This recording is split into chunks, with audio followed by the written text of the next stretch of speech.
नए मेहमान को लेकर आए हैं, या ऐसे कुछ साथी होंगे वो कुछ अपने न्यू डायरेक्ट सेलर्स को लेकर आए जिन्होंने भी रिसेंटली ज्वाइन किया है।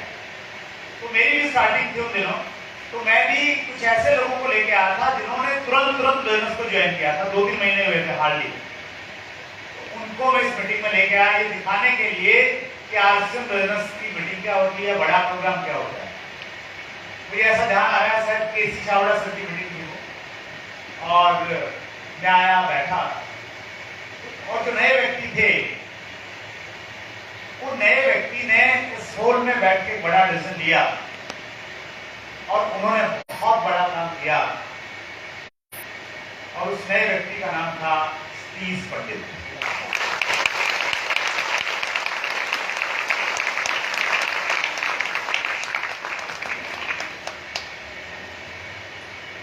कुछ जगह ऐसी होती हैं, उनकी वाइब्रेशन कुछ इस प्रकार की होती है कि उस एरिया में आने के बाद में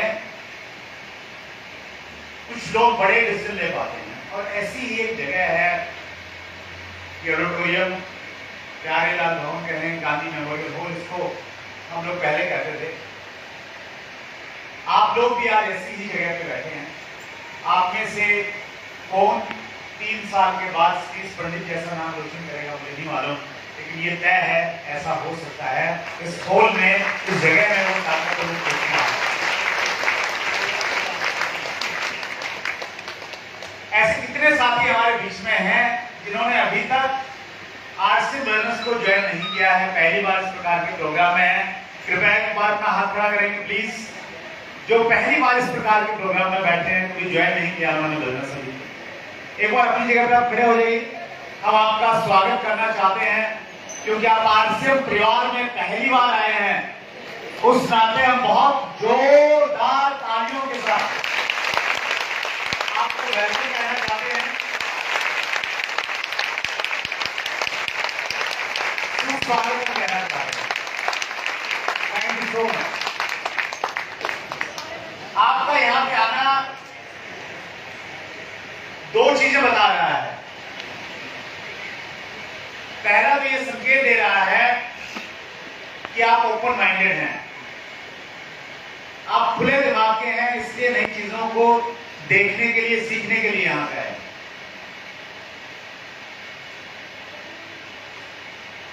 आपका यहां पे आना दूसरा संकेत ये दे रहा है कि ऊपर वाला आपकी जिंदगी में कुछ बड़ा करना चाहता है। क्योंकि आज की मीटिंग की प्रमोशन लगभग 2-3 महीने पहले शुरू हो गई थी। बहुत सुंदर पोस्टर बने थे। हेलो, आपने फेसबुक पे भी डाले, व्हाट्सएप ग्रुपों में भी डाले, हजारों लोगों तक वो पोस्टर गए, और सैकड़ों लोग तो ऐसे थे जिन्होंने वायदा किया था कि पक्का आएंगे।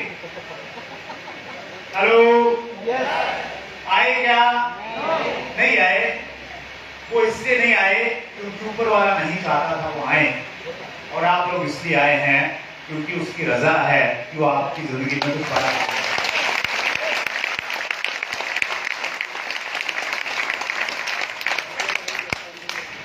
लगभग 60-70 मिनट हम लोग यहाँ पे रहने वाले हैं।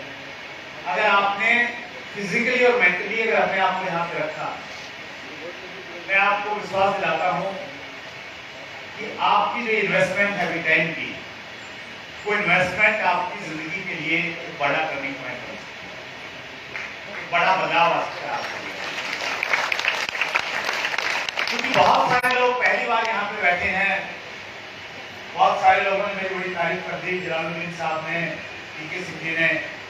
तो आपको कोई गलतफहमी नहीं हो जाए कि बंदा मंगल ग्रह से आया हुआ है, तो मैं उसको दूर करना चाहता हूँ। मैं बिल्कुल आपके जैसा ही हूँ।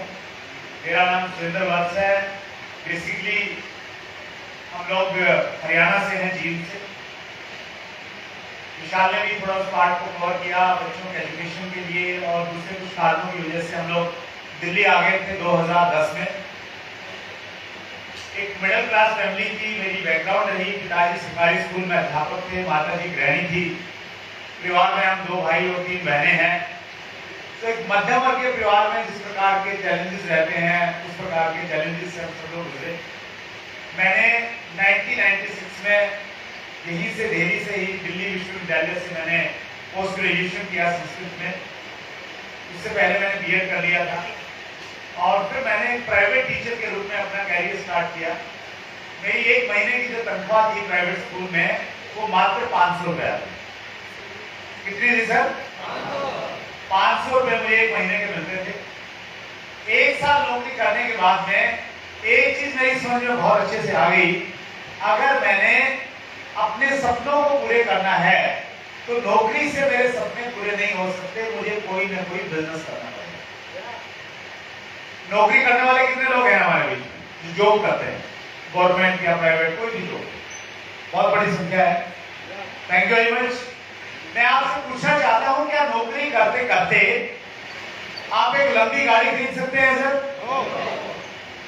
दिल्ली में एक बहुत अच्छी कोठी खरीद सकते हैं?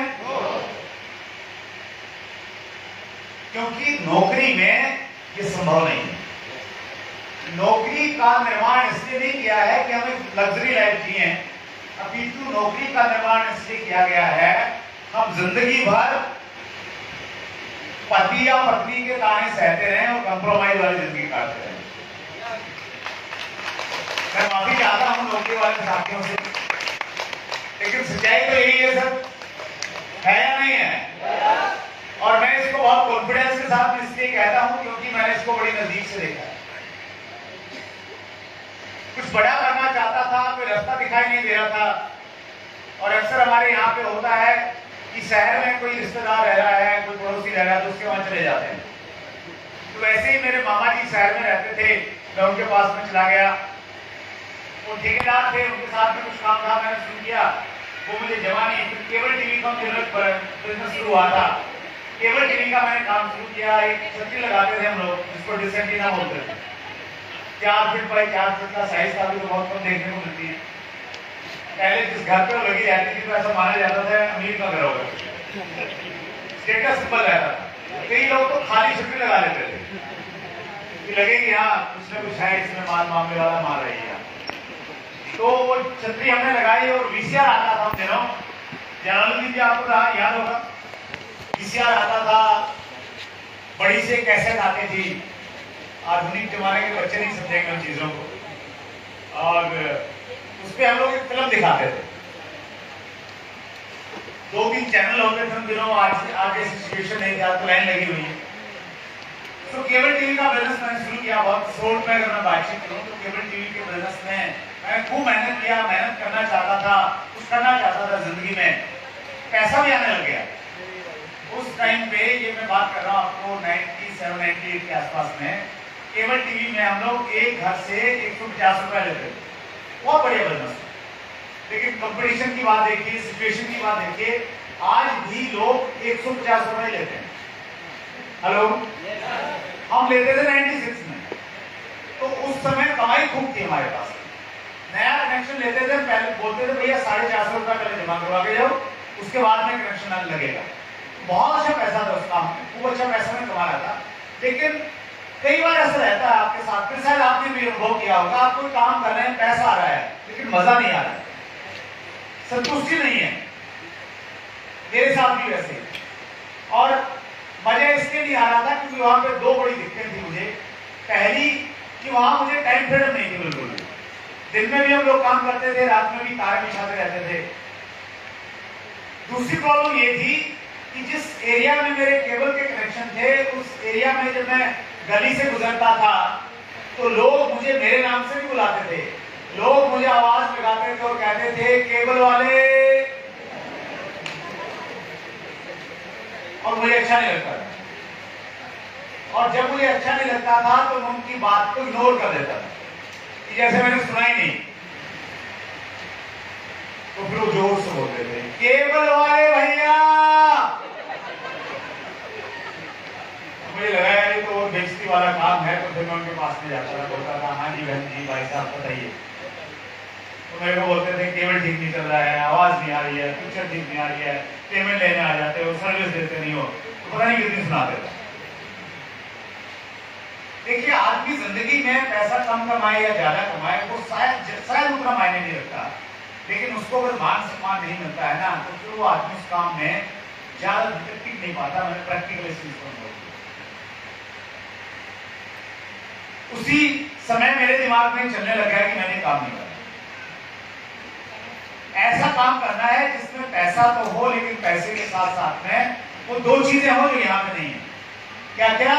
एक तो टाइम फ्रीडम हो और दूसरी मान सम्मान हो, रिकॉग्निशन हो, कोई पहचान, लोग मेरे नाम से मुझे बुलाए। और बचपन में आपने कहानी सुनी होगी, पढ़ी होगी, अंग्रेजी में तो रटी होगी निश्चित रूप से, हम क्योंकि समझ में आती नहीं थी हम सब लोगों के उस टाइम। तो once there was a crow, he was very thirsty. उस कहानी के नीचे एक मोरल था, where there is will there is way, जहां चाह। अफसोस इस बात का है कि जो भी हम लोग पढ़ते हैं ना, वो सारे इसलिए हम लोग पढ़ते हैं कि उसको रट के हमें नंबर मिल जाए और हम पास हो जाए और अच्छी सी नौकरी मिल जाए। हेलो, पुराने जमाने की जो हमारी शिक्षा पद्धति थी, वो शिक्षा पद्धति नौकरी के लिए नहीं थी। उस शिक्षा पद्धति का इस प्रकार से निर्माण किया था कि उस शिक्षा के लेने से एक व्यक्ति का ओवरऑल ग्रोथ होती थी, वो तैयार हो जाता था पूरी जिंदगी के लिए। उस कहानी का असली मकसद ये था, आज समझ में आता है कि जिंदगी में अगर आपकी किसी चीज के लिए असली चाहत है ना, तो आपको रास्ते मिल जाएंगे। लेकिन शायद हमने किसी ने उस गहराई को उस चीज से नहीं देखा होगा। ऐसी बहुत सारी कहानियां आपने सुनी होंगी। तो मेरे दिमाग में ये सब चल रहा था कि ऐसा कोई काम, ऐसा कोई बिजनेस चाहिए।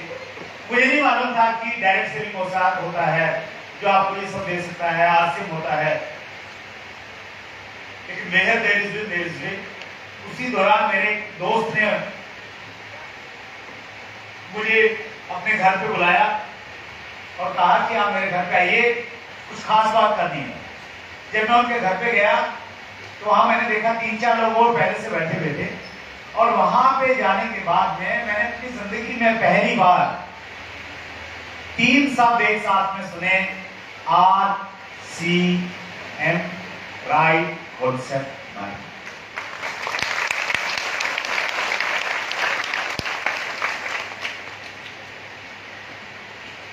मार्केटिंग करने का सही तरीका बहुत ज्यादा समझ में नहीं आया, लेकिन दोस्त को खुश करने के लिए मैंने उसी दिन आरसीएम को ज्वाइन कर लिया। लेकिन ज्वाइन करना कोई इंपॉर्टेंट काम नहीं है। इंपॉर्टेंट काम होता है हमेशा काम को करना। चाइना में कहावत कही जाती है कि 10 लोग मिलके जबरदस्ती करके आपको पकड़ के, 10 लोग मिलके जबरदस्ती करके किसी घोड़े को पकड़ के तालाब के किनारे लेके जा सकते हैं, लेकिन 10 लोग जबरदस्ती करके घोड़े को पानी नहीं पिला सकते हैं। ठीक इसी प्रकार से कोई व्यक्ति हमें आरसीएम में जबरदस्ती ला सकता है, या हम किसी को आरसीएम जबरदस्ती ज्वाइन करवा सकते हैं, लेकिन जब तक हमारी या सामने वाले की इच्छा शक्ति पैदा नहीं होगी, तब तक कोई भी न कर सकता है न कोई भी करवा सकता है। और जब तक इच्छा नहीं होती है तो तब तक बहाने चलते हैं। तो शुरुआत में 3 महीने तक मैंने भी खूब बहाने बनाए। मेरी अपलाइन ने जो सबसे अच्छा काम किया मेरे लिए, वो ये किया कि वो मुझे जबरदस्ती करके इस प्रकार की मीटिंग में लेके आ गई। और जब मैं पहली बार इस प्रकार के प्रोग्राम में बैठा, मैंने डिस्ट्रिक्ट लीडर को सुना, स्टेज पे बात कर रहे थे, प्लान को थोड़ा और अच्छे से देखा। पहली बार मुझे लगा ऐसे माहौल में बैठ के कि मुझे आरसीएम बिजनेस करना चाहिए। फर्स्ट टाइम रियलाइज हुआ, और वो दिन मेरी जिंदगी का टर्निंग पॉइंट बना। मेरा अनुभव ये कहता है ठीक उसी तरह से आज का ये दिन, आज की ये तारीख 19 मार्च 2023 बहुत सारे लोगों की जिंदगी में एक बड़ा टर्निंग पॉइंट बनने जा रही है।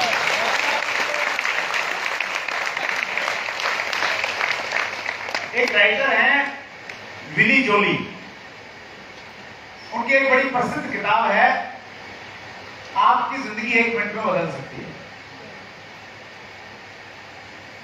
उसमें वो कहते हैं कि जिंदगी बदलने के लिए एक डिसीजन की आवश्यकता होगी और वो डिसीजन आप 1 मिनट में ले सकते हैं, 60 सेकंड में ले सकते हैं। आज से 22 साल पहले ऐसा ही एक डिसीजन, ऐसी एक मीटिंग में मैं लेके गया था कि मुझे आज से करना है।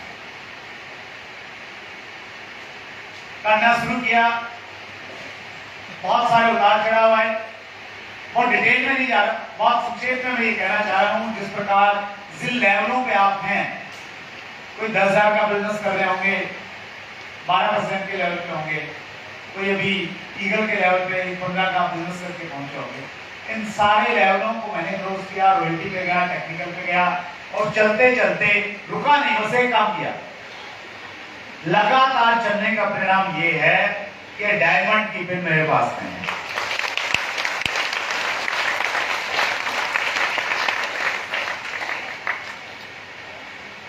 और शुरुआती दिनों में एक कैसेट मेरी आई थी, उस समय वीडियो नहीं होती थी। उस कैसेट का नाम है, आज भी आपको यूट्यूब पे मिल जाएगी, कहीं आप ढूंढोगे तो 45 साल या 5 साल। उस ऑडियो में 60 मिनट का ऑडियो है। उस ऑडियो में मैं ये कहता था कि आपके पास में 2 विकल्प हैं अगर आप पैसा कमाना चाहते हैं। एक विकल्प है आप 45 साल तक नौकरी करें या व्यापार करें। लगभग 20-22 साल की उम्र में हम शुरू करते हैं और 65-70 साल की उम्र तक करते रहते हैं। और 45 साल करने के बाद भी हमें जिंदगी में बहुत सारी चीजों का अफसोस रह जाता है। हम अपने सपनों वाली जिंदगी नहीं जी पाते। और दूसरा विकल्प है कि आप 5 साल तक टिक के सिस्टम के साथ में थोड़ा पागलों की तरह तसल्ली के साथ में आज से बिजनेस कर लें तो ये 5 साल 45 सालों में भारी पड़ेंगे।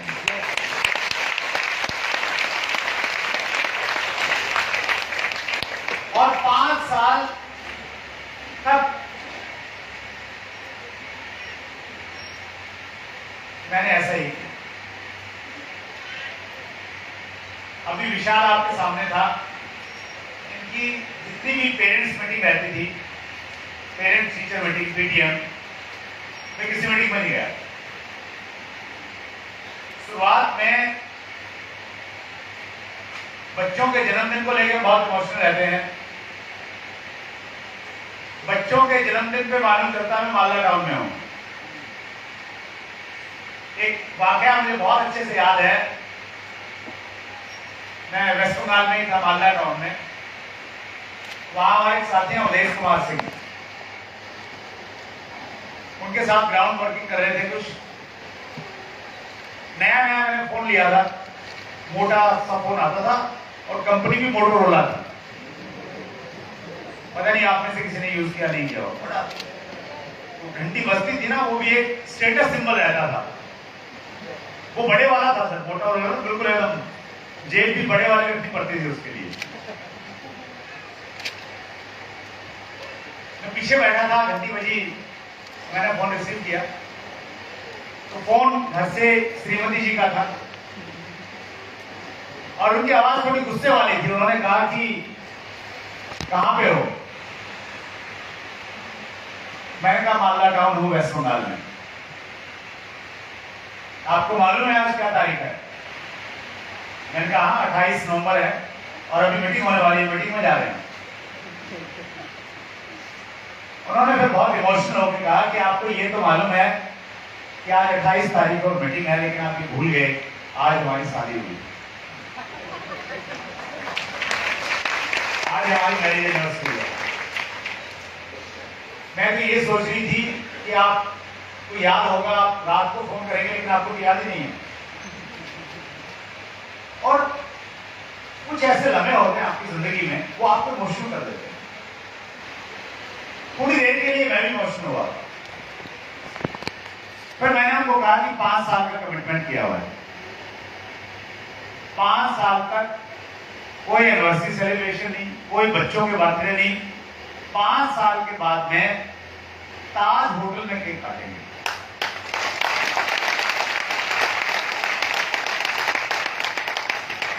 और जैसे ही 5 साल हुए, हम स्पेशली उस चीज को निभाने के लिए हम गोवा गए, और गोवा का ताज की कई सारी प्रॉपर्टी है, गोवा की ताज प्रॉपर्टी में हमने केक काटा, क्योंकि 5 साल पूरे हो गए। और 5 साल में मैंने आरसी बिजनेस से जो एक रिक्वायरमेंट रहती ना हमारी, 5 साल के अंदर आई थिंक मेरे पास में फोर्ड एंडीवर मैंने कार खरीदी थी 2005 में, 2001 में मैंने ज्वाइन किया था, घर बन गया था, ठीक ठाक सी चीजें हो गई। तो मैं आप सबको अपनी बात से एक चीज कहना चाहता हूं, अगर आपने कुछ बड़ा करना है बड़ा, कितने लोग हैं जो डायमंड बनना चाहते हैं? बहुत बढ़िया। अगर आपने बड़ा करना है, वाकई आप डायमंड बनना चाहते हैं, तो कैजुअल तरीके से डायमंड नहीं बन सकते। गली वाला क्रिकेट खेल के कोई इंटरनेशनल क्रिकेटर नहीं बन सकता। केवल मात्र बाथरूम में गाना गा के कोई प्रोफेशनल सिंगर नहीं बन सकता। और कभी करूं, कभी नहीं करूं, कभी जोश में रहूं, कभी ठंडा रहूं, कभी मीटिंग में आ जाऊं, कभी छोड़ दूं, कभी डायमंड क्लब कर लूं, कभी ब्रेक कर दूं, किस कंडीशन में भी आप डायमंड नहीं बन सकते। डायमंड बनने के लिए, डायमंड बनने में हो सकता है आपको 5 साल से ज्यादा टाइम लगेगा, लेकिन 5 साल अगर आपने टिक के सिस्टम के साथ में थोड़ा एक्स्ट्राऑर्डिनरी काम कर लिया, तो मैं आपको श्योरिटी दिलाता हूं कि आपकी डायमंड की यात्रा बहुत जल्दी शुरू होगी।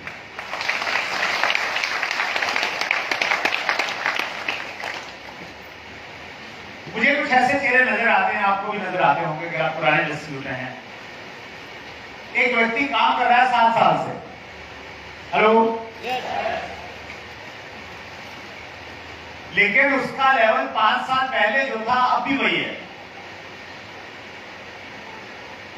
उसका बोलने का तरीका, सलीका जो 7 साल पहले था अभी वही है। हेलो, उसकी टीम में वही 3.5 लोग 5 साल पहले थे, आज भी वही 3.5 लोग हैं, कुछ नहीं बदला। 5 साल आपने फोकस रह के अगर काम किया तो फिर चीजें बदल सकती हैं पूरी जिंदगी के लिए।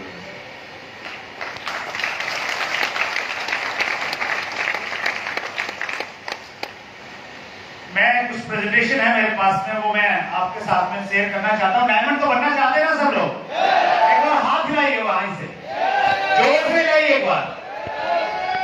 बहुत बढ़िया, ग्रेट। अच्छा, आपको मालूम है डायमंड बनने के लिए कितना बिजनेस चाहिए? बताइए कितना चाहिए?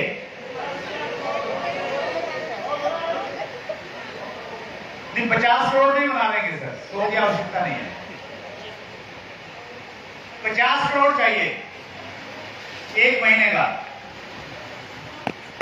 अगर पीछे भाई साहब बैठे हैं, बोल रहे हैं भाई साहब मेरे से 40,000 नहीं हो रहा, आप 50 करोड़ की बात कर रहे हैं। जब हम अकेले काम करते हैं ना सर, और अपनी मर्जी से करते हैं, तो 40,000 भी नहीं होता।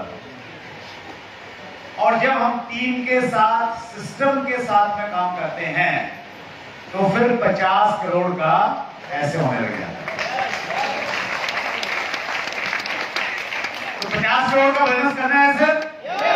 तो चलिए 50 करोड़ का बिजनेस हम लोग कैसे कर सकते हैं, कुछ चीजों के बारे में हम लोग बातचीत करते हैं।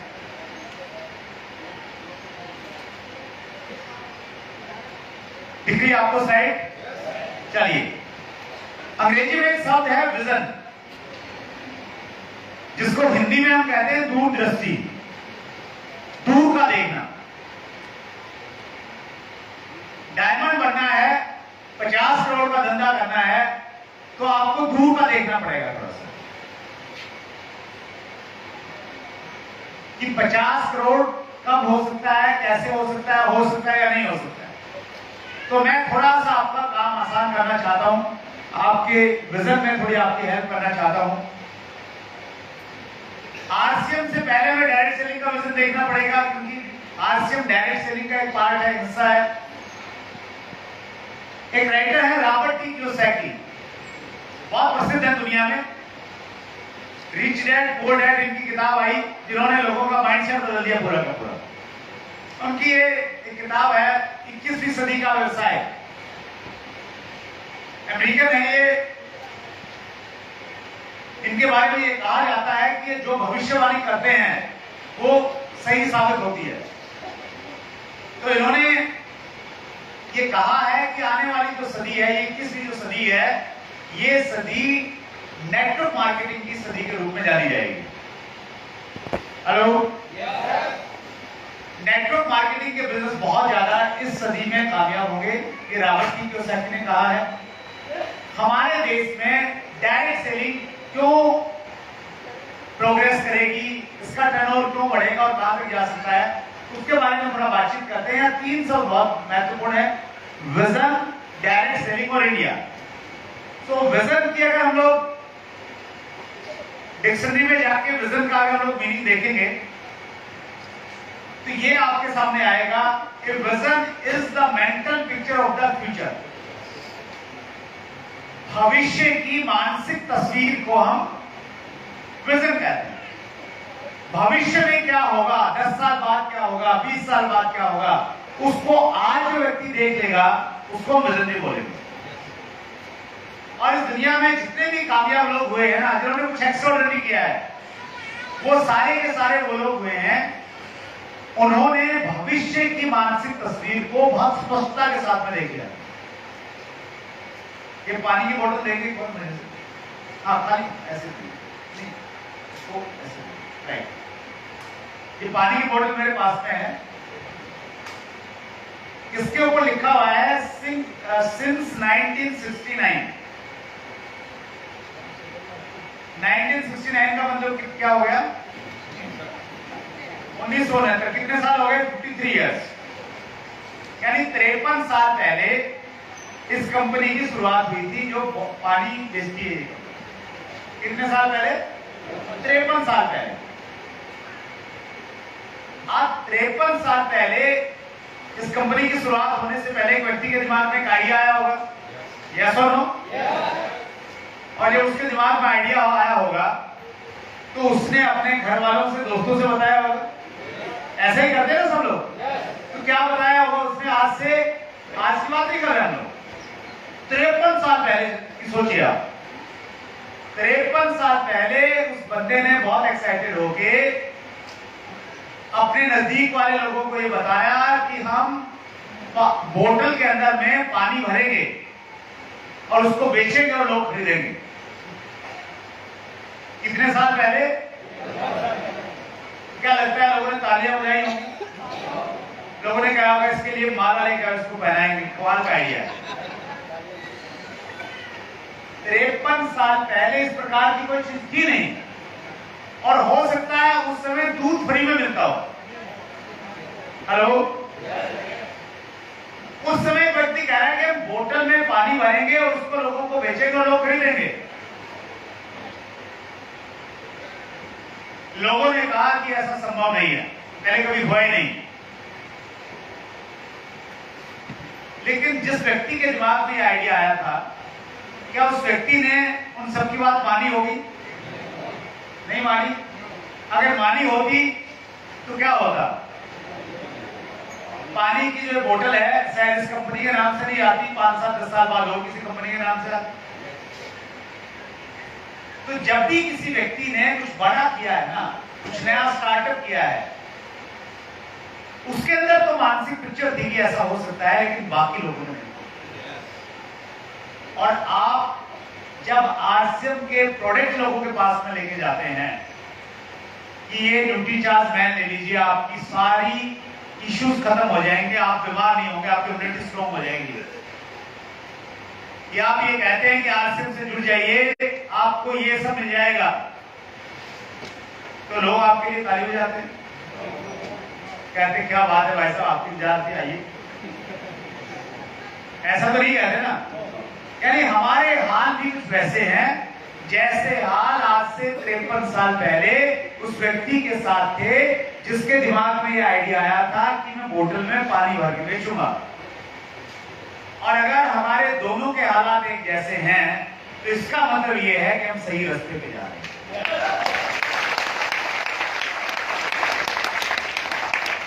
बस फर्क इतना है कि वो व्यक्ति रुका नहीं था, उसने सफर तय कर लिया है, हमने अभी सफर की शुरुआत की, बस इतना सफर। ये बिजनेस भविष्य का बिजनेस है sir. Direct selling is all about future. हमारे देश में कुछ भी काम नहीं हो रहा है। मैं बताऊंगा अभी आपके सामने इसकी कहानी।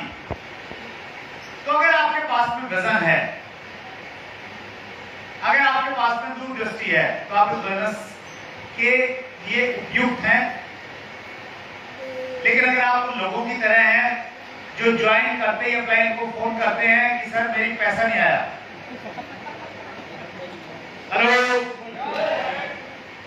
जो 2000 रुपए का प्रोडक्ट खरीद करके उम्मीद करते हैं कि 3000 मिलना चाहिए, 6 महीने काम करके उनको लगता है कि 50,000 तो पहुंच जाना चाहिए था। ये बिजनेस ऐसे लोगों के लिए नहीं है।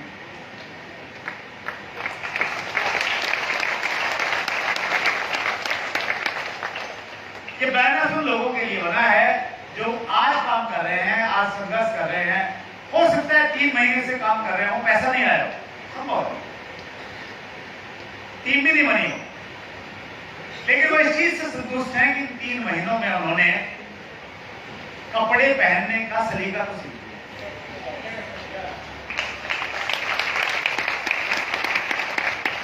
6 महीने में शायद ज्यादा पैसा नहीं आया है, लेकिन उनकी बात जो बोलचाल है वो थोड़ी बदल गई है।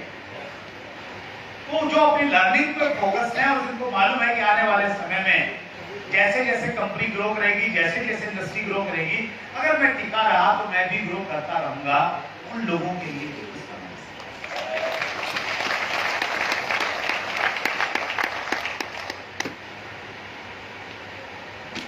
जिस महीने मैंने आरसीएम को ज्वाइन किया, क्या आपको लगता है उस पूरे महीने मैंने ज्वाइन किया होगा?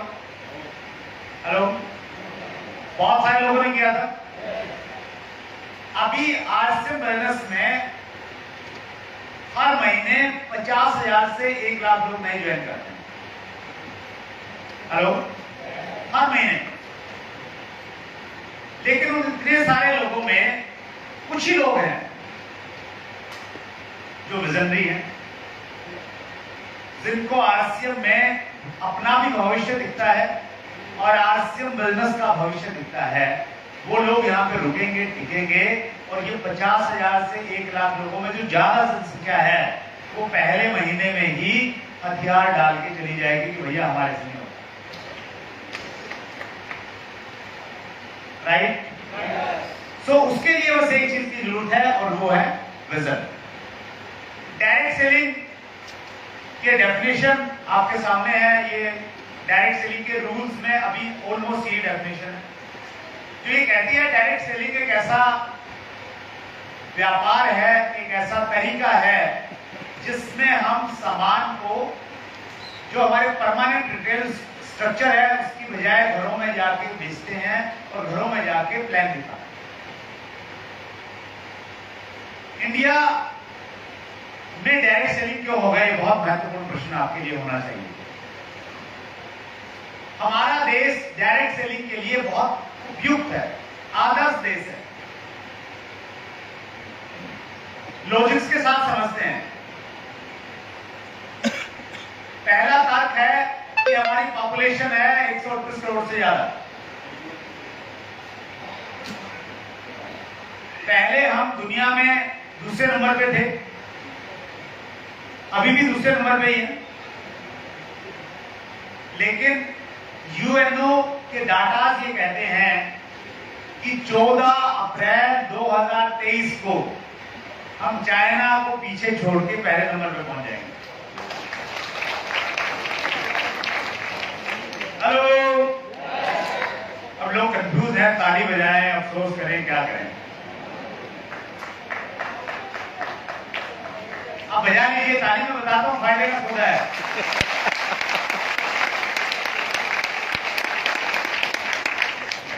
देखिए, जीवन में कुछ भी हो जाए उसमें आपको फायदा नजर आना चाहिए। क्या आना चाहिए? अगर तूफान आ गया, भूकंप आ गया, रोना नहीं है कि सब कुछ टूट गया, पिट गया। खुश होना है कि आज जमीन तो बच गई कम से कम। हेलो, तूफान जमीन भी उठा के ले जाता साथ में तो बड़ी दिक्कत हो जाती। तो जिंदगी में रोने की बहुत सारी चीजें हैं। अगर हम रोना चाहें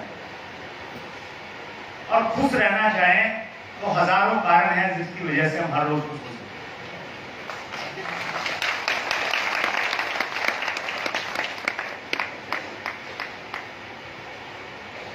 विशाल का मैं एक रील देख रहा था, तो उसमें बड़ी अच्छी बात इन्होंने बोली कि कुछ लोग सुबह उठते हैं, परेशान होते हैं कि आज नौकरी जाना पड़ेगा। हेलो, ये सोचिए कि कम से कम आपके पास नौकरी तो है, बाकी बहुत सारे लोगों के पास नौकरी नहीं। और सुबह उठें तो इस सोच के परेशान मत होइए कि बहुत लेट उठा, ये सोच के खुश हो जाइए कि बहुत सारे लोग हैं जो आज उठे ही नहीं, मैं कम से कम उठ तो गया। तो बहुत सारे कारण हैं हमारे पास में खुश होने के लिए। तो ये जो हम नंबर 1 हो रहे हैं ना, ये भी खुशी का कारण है। खुशी का कारण मालूम क्यों है? क्योंकि आज से बिजनेस में सामान है या नहीं है? और सामान कौन इस्तेमाल करते हैं? लोग करते हैं। तो जहां ज्यादा लोग होंगे वहां धंधा ज्यादा चलेगा। यस और नो? बस ये समझ में आ गई तो फिर ताली बजा ली बहुत ज्यादा, हमारे लिए बहुत अच्छी बात। और जो जानकार लोग हैं ना, वो ये कह रहे हैं कि 150 करोड़ तक तो बढ़ने वाले हैं। हेलो, उसके बाद देखेंगे, सोचेंगे क्या होगा। तो आप इस चीज से परेशान मत होइए कि सर आगे क्या दिक्कत तो नहीं हो जाएगी, राइट सर? तो मैं ये कहना चाहता हूं इस पॉइंट के माध्यम से, हमारी जो इतनी ज्यादा जनसंख्या है, ये हमारे लिए एक बड़ा फेवरेबल पॉइंट है, हमारे फेवर की चीज है। ये ज्यादा लोग हैं, ज्यादा काम होगा। जिन देशों की जनसंख्या कम है वहां लोग कम है तो व्यापार कम होगा। समझ में आती है सर ये बात? तो इसलिए हमारा देश आइडियल कंट्री है, यंगेस्ट नेशन, दुनिया का सबसे नौजवान देश है भारत। सबसे ज्यादा यूथ यहां पे रहता है। यूरोप के देश बूढ़े हो गए हैं, एवरेज उम्र 40-45 साल आती है।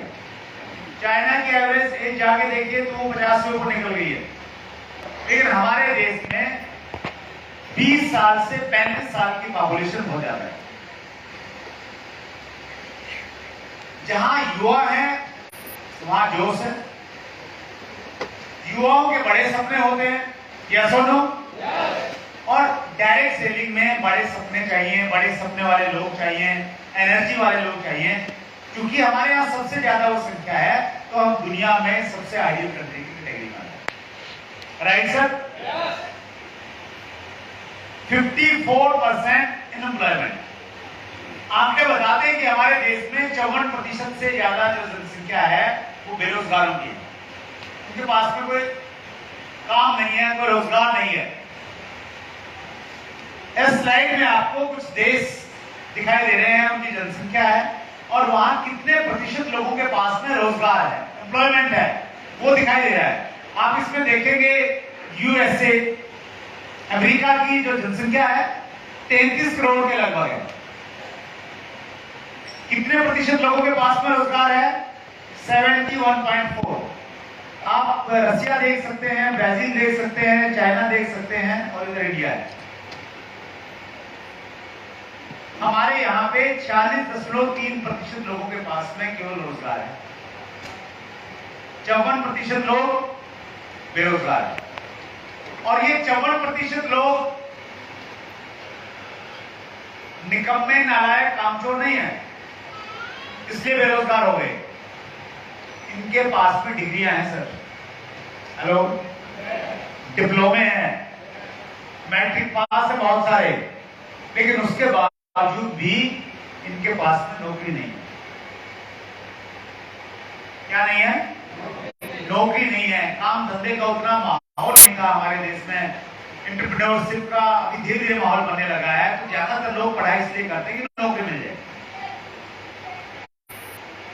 ये जितने भी देश हमने देखे अभी, इन सभी देशों में डायरेक्ट सेलिंग का बहुत अच्छा कारोबार है, हिंदुस्तान से ज्यादा कारोबार है। जनसंख्या कम है, कारोबार डायरेक्ट सेलिंग का बहुत ज्यादा, हमारी जनसंख्या भी ज्यादा है, बेरोजगारी भी ज्यादा है, उसके बावजूद भी काम कम है। क्यों कम है? क्योंकि हमारे यहाँ पे लोगों ने इसको भी सीरियसली नहीं लिया। कुछ सरकार की तरफ से कुछ देरी हुई, वो एक कारण बना, लेकिन स्कोप बहुत ज्यादा है। ये स्लाइड ही बता रही है, ये जो 54% लोग हैं, ये लोग काम की तलाश में है या नहीं है? अगर हम इनके पास में जाके कॉन्फिडेंस के साथ इनको आरसी बिजनेस बता देंगे और इनको कन्विंस कर देंगे कि नौकरी से अच्छा विकल्प है आरसीएम। नौकरी में कोई गारंटी नहीं है कब छुट्टी हो जाए, लेकिन आरसीएम ने केवल मात्र आपकी जिंदगी की गारंटी देता है, अपितु ये भी गारंटी देता है कि आपका बोनस आपकी अगली पीढ़ी के नाम ट्रांसफर हो जाएगा। तो अगर हमने पूरे कॉन्फिडेंस और कन्विक्शन के साथ इन लोगों को बता दिया तो ये लोग हमारे साथ ज्वाइन हो सकते हैं, यस और नो? सो इसलिए हिंदुस्तान आइडियल कंट्री है, मोस्ट सोशली बाउंड। हमारे यहां जो सामाजिक समरसता है, जो सामाजिक संबद्धता है, वो इतनी ज्यादा है कि कोई भी देश हमारे मुकाबले में नहीं। अमेरिका और यूरोप जैसे देशों में जहां 7 साल में तलाक हो जाता है, हमारे यहां हम 7 पीढ़ी रिश्ता निभाने की बात करते हैं। हेलो, पति पत्नी कसमें खाते हैं कि 7 पीढ़ी तक साथ में रहेंगे, और जो रिश्तेदारियां हैं वो 7-7 पीढ़ियां तक निभाते हैं। आपने देखा होगा शादी में अगर दादाजी की ससुराल वाले लोगों को नहीं बुलाए तो नाराज हो जाते हैं, बुलाना देते हैं बाद में। ये जो सामाजिक समरसता है, ये दुनिया में इतनी ज्यादा कहीं नहीं है जितनी हिंदुस्तान में। इसका डायरेक्ट सेलिंग से क्या लेना देना है? इसका डायरेक्ट सेलिंग से ये लेना देना है कि आपकी लिस्ट बड़ी जल्दी लंबी बन जाती है। इतने रिश्तेदार हैं, इतने दोस्त हैं, इतने पड़ोसी, आना जाना, तीज त्योहार, लंबी लिस्ट बन जाएगी। तो ये झंझट ही रहेगा, किसको प्रोडक्ट दूं, किसको प्लान दिखाऊं, किससे बात करूं। अमेरिका में दिक्कत हो सकती है, यूरोप में हो सकती है, तो ये हमारे लिए एक बड़ा प्लस पॉइंट है। $1 बिलियन इंडस्ट्री है, बहुत बड़ा कारोबार होगा।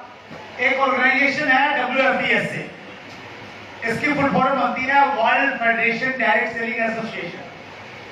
ये हर साल आंकड़े बताती है पूरी दुनिया में डायरेक्ट सेलिंग का कितना कारोबार है, कितनी संभावना है, कितनी स्पीड से कौन देश बढ़ रहा है। तो इसके 2021 के डाटा ये बताते हैं कि 2021 में पूरी दुनिया में जो डायरेक्ट सेलिंग का कारोबार था, ऊपर एक बहुत छोटी सी लाइन है जो बता रही है कि ये $1,86,105 मिलियन का था पूरी दुनिया में डायरेक्ट सेलिंग का कारोबार। लेकिन इसमें सबसे ज्यादा जो कारोबार किया 2021 में, वो किया अमेरिका ने। किसने किया? कितना किया? $42,670 अमेरिकन मिलियन। हिंदुस्तान ने कितना किया? मात्र $3,259 मिलियन। यानी अमेरिका के मुकाबले हम लोग बहुत कम हैं। हम विजन की बात कर रहे हैं तो आप गहराई से ये वाली लाइन पढ़िए, आप ये वाली, इसमें लिखा ऊपर 3 ईयर CAGR। CAGR को कहते हैं कंपाउंड एनुअल ग्रोथ रेट, यानी पिछले 3 सालों में किस देश ने किस स्पीड के साथ में ग्रो किया या किस स्पीड के साथ में उन्होंने डाउन किया। तो जब हम ये देखते हैं तो ये पाते हैं अमेरिका का जो CAGR था 3 साल का, वो था 6.5%, और हिंदुस्तान का जो CAGR था ये था 15.7%।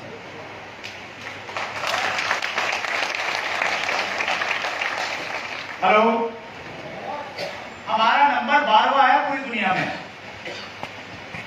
लेकिन 12 देशों में सबसे ज्यादा CAGR किसी देश का है तो हिंदुस्तान का है।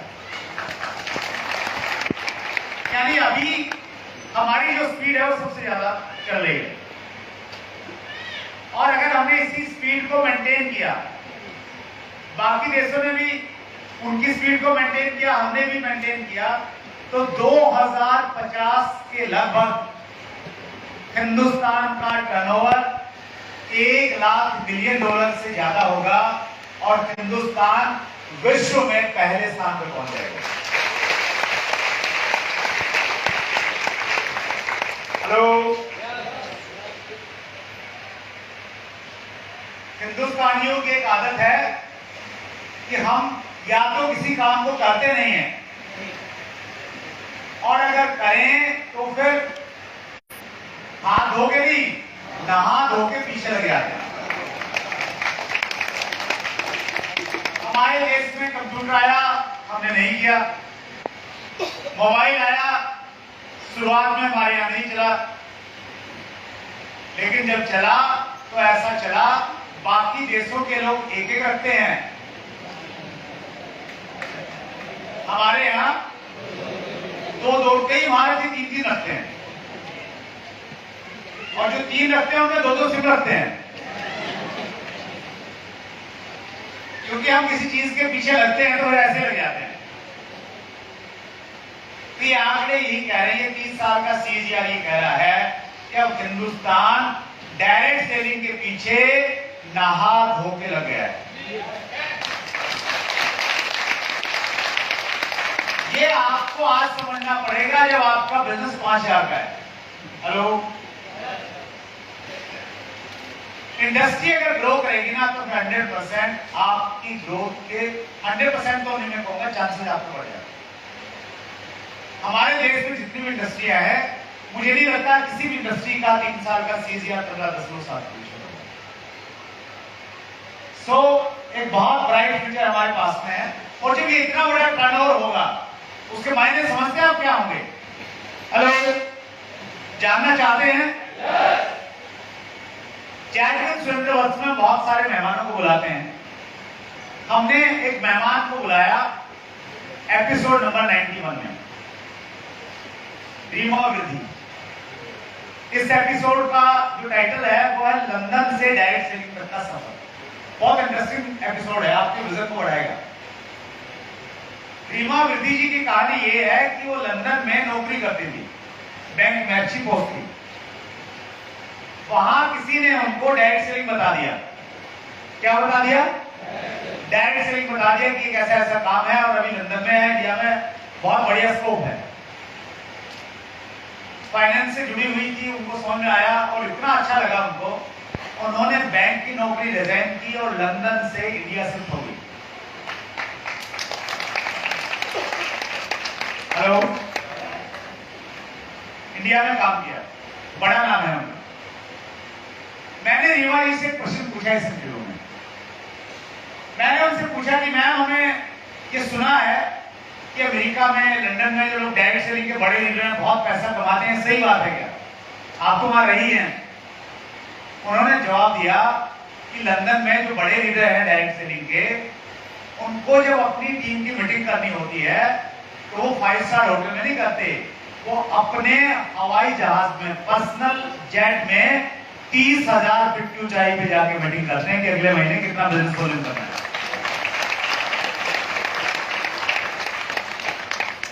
हेलो,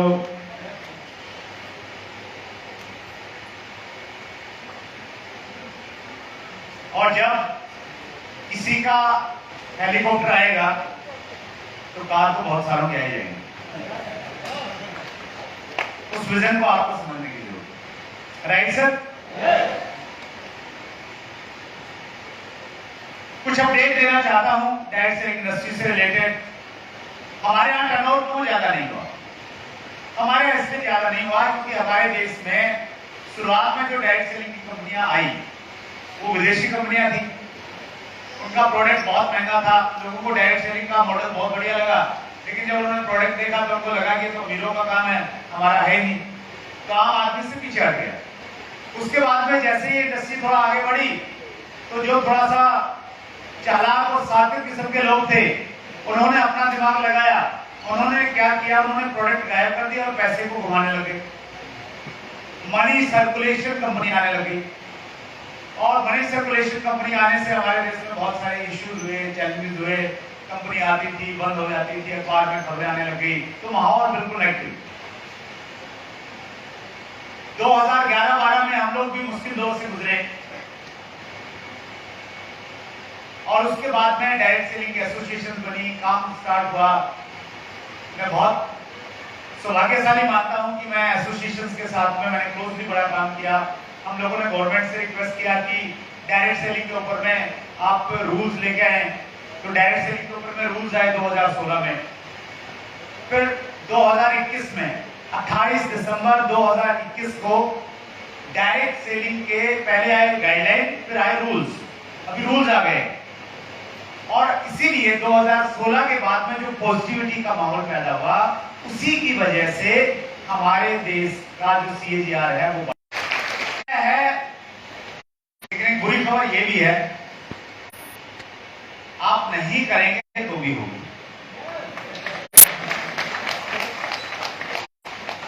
आप नहीं करेंगे तो भी होगी, आपके लिए बुरी खबर होगी। ये तो होनी है, क्योंकि जब अमेरिका 33 करोड़ की पॉपुलेशन में 42,000 मिलियन डॉलर कर सकता है, तो हमारी तो जनसंख्या उससे सीधी लगभग 4 गुना है। तो अगर हम 4 गुना ही कर दें, 42 को 4 से गुना कर दें, तो पीके सिंह जी बैठे हैं मैथमेटिक्स के टीचर हैं जी, तो 1 लाख से ज्यादा पहुंच जाएंगे हम। Right sir? तो इस बड़े वजन के साथ हमें काम करने की जरूरत है। रूल्स आ गए हैं। हमारी और एक डिमांड है गवर्नमेंट से कि डायरेक्ट सेलिंग के ऊपर में रेगुलेटरी बॉडी बननी चाहिए। जिस प्रकार इंश्योरेंस कंपनियों को गवर्न करने के लिए IRDA नाम की संस्था है, उसी प्रकार की इन्वेस्टमेंट के लिए सेबी नाम की संस्था काम करती है, तो उसी प्रकार से डायरेक्ट सेलिंग के लिए एक अलग से इंडस्ट्री, एक अलग से रेगुलेटरी बॉडी होनी चाहिए। सरकार का पक्ष अभी ये है कि अभी इंडस्ट्री का टर्नओवर उतना ज्यादा नहीं है कि अलग से रेगुलेटरी बॉडी होना है। आप टर्नओवर बढ़ाइए, हम उसके बारे में सोच सकते हैं। तो जो ये सारी की सारी चीजें होंगी तो ऑटोमेटिकली हमारी इंडस्ट्री ग्रो करेगी। पिछले दिनों ये रिपोर्ट आई, और ये रिपोर्ट फिक्की और KPMG 2 संस्थाओं ने निकाली। फिक्की हमारे देश की एक बहुत बड़ी एसोसिएशन है, KPMG वर्ल्ड की बहुत बड़ी ऑर्गेनाइजेशन, डाटा पे काम करती है, फाइनेंस में काम करती है। इन दोनों ने एक रिपोर्ट निकाली, और वो रिपोर्ट ये कह रही है कि हिंदुस्तान में डायरेक्ट सेलिंग का बहुत बड़ा स्कोप, 2025 तक इंडस्ट्री काफी तेजी के साथ में ग्रो करने वाली है।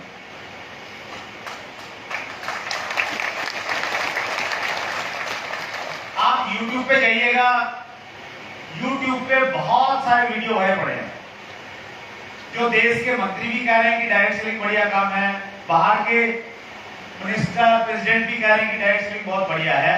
लेकिन उसके बावजूद भी कुछ लोग अब भी RCM को लेकर सीरियस नहीं है। उनको ये लगता है किसी दिन प्रधानमंत्री नरेंद्र मोदी उनको फोन करेंगे और कहेंगे कि भैया अच्छे दिन अगर चाहिए, हेलो, तो RCM में जुड़ जाइए। या हमको ये लगता है किसी दिन सपने में भगवान आएंगे, पकड़ के हिलाएंगे और बोलेंगे कब तक सोता रहेगा, उठ जा, आसिम कर ले। लेकिन अफसोस इस बात का है कि इन दोनों में से कुछ नहीं होने वाला। मैं तो प्रधानमंत्री मोदी का फोन आने वाला, मैं भगवान को इतनी फुर्सत है कि आप जैसे सुस्त आदमी को उठाए। हेलो, वो खुद विजन आपको लेना पड़ेगा, खुद आपको सोचना पड़ेगा। ऊपर वाले ने बस इतनी कृपा आप पे कर दी, 1000 लोगों को नहीं भेजा, गिने चुने आपको यहां बैठा दिया, बस इतनी कृपा है उसी को मान लीजिए।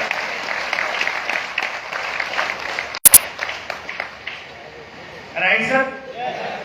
और ये इंडस्ट्री कितनी बड़ी होने वाली है, आसियम के इरादे क्या हैं, क्या आप जानना चाहते हैं?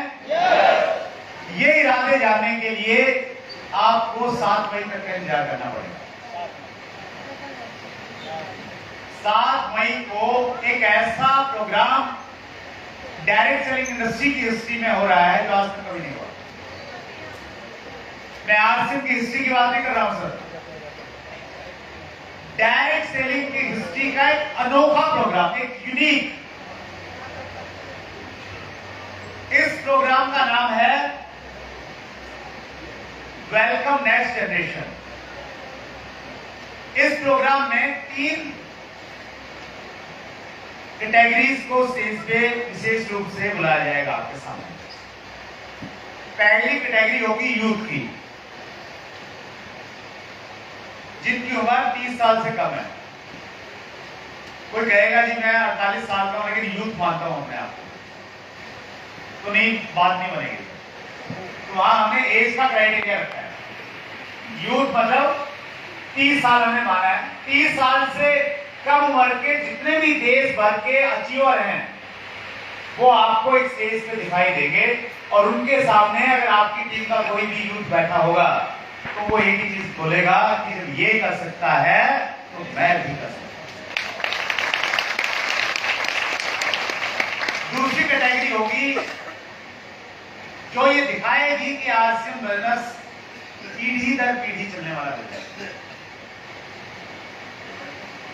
पहली पीढ़ी ने शुरू किया था, और पहली पीढ़ी के जिन लोगों ने शुरू किया था उनकी ऐसे में मृत्यु हो गई, वो दुनिया में चले गए। उनके परिवार में किसी व्यक्ति के नाम बिजनेस ट्रांसफर हो गया। किसी की पत्नी बिजनेस कर रही है, किसी का बेटा कर रहा है, किसी की बेटी कर रही है। हिंदुस्तान में ऐसी बहुत सारी कहानियां हैं, लेकिन वो कहानियां आपको मालूम नहीं है। 7 मई को बड़े मन से वो कहानियां पूरे हिंदुस्तान के सामने है।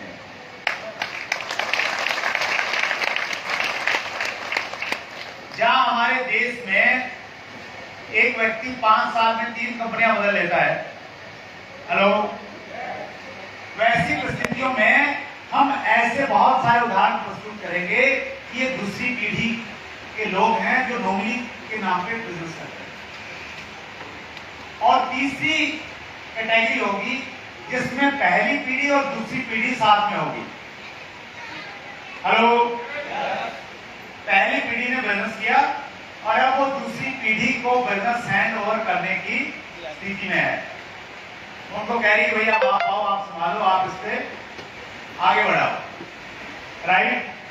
तो ऐसा प्रोग्राम, अनोखा प्रोग्राम आज तक डायरेक्ट सेलिंग इंडस्ट्री में तो नहीं है। और आपके लिए अच्छी बात पता है क्या है?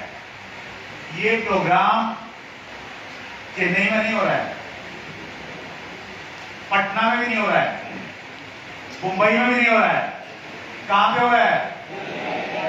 दिल्ली में, आपके बगल में त्यागराज स्टेडियम।